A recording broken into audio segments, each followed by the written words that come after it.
आज कई सारे न्यूकमर और कई सारे नई स्क्रिप्ट उसी तरीके से नई-नई कहानियाँ लेकर के आ रही हैं और कहीं न कहीं वो लोग अब मुझे संपर्क कर रहे हैं कि अगर ये मनोज वाजपेयी को अच्छा लगे तो ये फ़िल्म जल्दी बन जाएगी। ऑडियंस धीरे-धीरे करके एक ऑडियंस बनी जो मेरे काम में उन्होंने दिलचस्पी दिखाना शुरू किया। ओटीटी के कारण भी मुझे बहुत फ़ायदा हुआ। अब मेरी फ़िल्में ओटीटी पे अगर थिएटर में नहीं जा रही है तो ओटीटी पे बहुत बड़े स्तर पे रिलीज़ होती है। कैसे डायनामिक चेंज कर रही है बॉलीवुड का? अरे पता नहीं मुझे कि ये क्या डायनेमिक चेंज हो रहा है, लेकिन किसी भी हेल्दी इंडस्ट्री की सबसे बड़ी पहचान होती है कि वहाँ पे हर तरीके की फ़िल्में बने, हर तरीके के टैलेंट को मौका मिले और हर तरीके की फ़िल्म आप दर्शक को तक लेके जाएँ। क्योंकि अंततः सारी फ़िल्म का मकसद ये होता है कि हम ना सिर्फ़ हम पैशनेटली उस कहानी को बनाएँ जो जिससे हमें लगाव है, बल्कि हम उसको एक ख़ास नंबर ऑफ़ ऑडियंस तक भी लेके जाएँ। तो जब लोग अलग-अलग तरीके की फ़िल्में देखते हैं, उससे हमारी अ, इंडस्ट्री और हेल्दी होती है। वहाँ पे हर तरीके के लोगों के पास काम होता है और हर तरीके की फ़िल्म को अपना ऑडियंस मिलता है और जब मिलती है, तो ज़ाहिर-सी बात है कि हर फ़िल्म उस तरह की फ़िल्मों को बनाने के लिए और भी लोग आगे आते हैं। तो ये लगातार flow of creativity, flow of money uh, ये चलता रहता है, वो रुकता नहीं है। इसमें अर्चिता अग्रवाल है। मेरे ख़्याल से अर्चिता अग्रवाल की पहली फ़िल्म है ये और उनको तो चांस कन्नू बैल ने दिया है।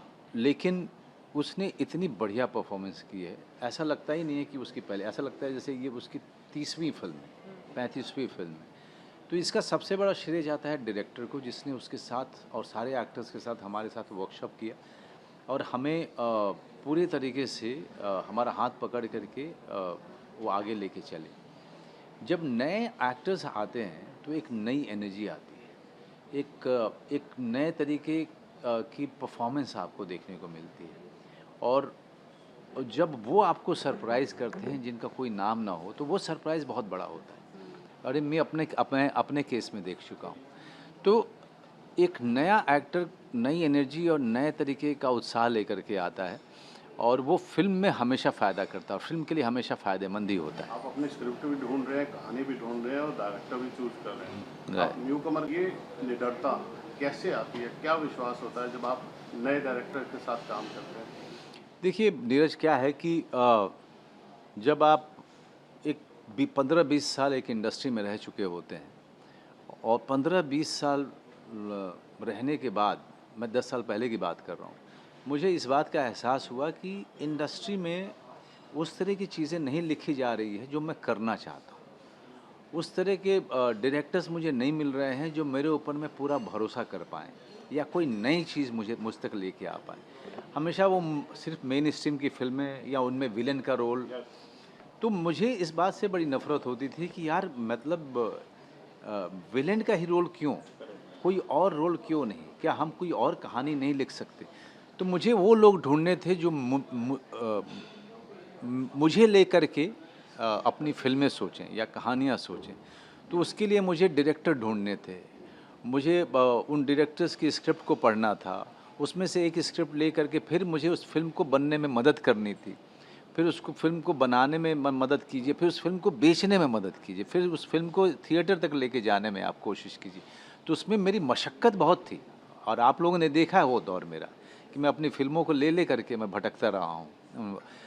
तो आज उसका फ़ायदा हो रहा है मुझे कि आज कई सारे न्यूकमर और कई सारे नई स्क्रिप्ट उसी तरीके से नई-नई कहानियाँ लेकर के आ रही हैं और कहीं न कहीं वो लोग अब मुझे संपर्क कर रहे हैं कि अगर ये मनोज वाजपेयी को अच्छा लगे तो ये फ़िल्म जल्दी बन जाएगी। वो उसका कारण सिर्फ़ ये हुआ है कि ऑडियंस धीरे-धीरे करके एक ऑडियंस बनी जो मेरे काम में उन्होंने दिलचस्पी दिखाना शुरू किया और आज वो ऑडियंस की संख्या बहुत बड़ी हो चुकी है। ओटीटी के कारण भी मुझे बहुत फ़ायदा हुआ। अब मेरी फ़िल्में ओटीटी पे अगर थिएटर में नहीं जा रही है तो ओटीटी पे बहुत बड़े स्तर पे रिलीज़ होती है। अब बंदा हो या जोरम हो या भैया जी। गुलमोहर हो या या भैया भोसले भोसले हो, ये सारी फ़िल्मों के अगर आप व्यूज़ देखेंगे तो आप दंग रह जाएँगे। अगर सिर्फ़ बंदा के मैं व्यूज़ की बात करूँ, अगर उसको पैसे से अगर आप आँकने जाएँगे, तो आपको वैसी ब्लॉकबस्टर अभी तक हुई नहीं है, अगर सिर्फ़ पैसे से आँके तो। लेकिन इसका मतलब ये भी है कि एक दर्शक वर्ग है जो मेरी फ़िल्मों में रुचि दिखा रहा है और मेरी ज़िम्मेदारी इस बात की है कि मैं उस दर्शक को नई-नई कहानियाँ दूँ, नए-नए टैलेंट उसके सामने लेकर के आ पाऊँ। क्योंकि जब नया टैलेंट होता है, उसके कहानी कहने का और सोचने का ढंग बिल्कुल अलग होता है। वो मनोज बाजपेयी से वो सारे परफ़ॉर्मेंस वो जो देख चुका है, वो नहीं चाहता है। वो कुछ अलग तरीके की डिमांड लेके आता है, वो मुझे पुश करता है, कुछ और नया करने के लिए। मुझे दिक्कत होती है, मैं परेशानी से गुज़रता हूँ, लेकिन वो मुझे लगातार कोक्स करता रहता है, दबाव डालता रहता है कि मैं कुछ और नया अपने अंदर से ढूँढ करके लोगों के सामने रखूँ।